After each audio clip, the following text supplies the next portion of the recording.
What if I told you that something as simple as a spoon from your kitchen could gently bring your plants back to life and make them grow greener and stronger?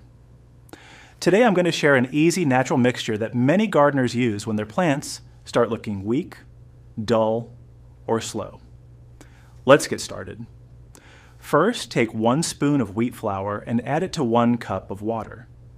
Mix it well until the flour dissolves smoothly without lumps.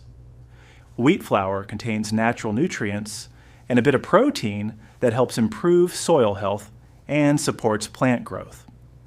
Next, add 1 spoon of yeast into the same cup. Stir it again properly. Yeast is full of beneficial microorganisms that help activate the soil, strengthen root development, and improve how plants absorb nutrients. Now take this mixture and pour it into 1 liter of water. Mix it again to dilute it well. Your natural plant booster is ready. Use this solution to water the soil around your plants. Pour it slowly so the soil absorbs it evenly and reaches the roots properly.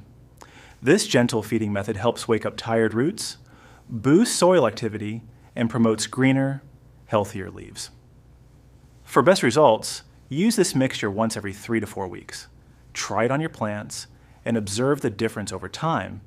You might be surprised by how quickly they respond. If you found this tip helpful, don't forget to like the video and subscribe.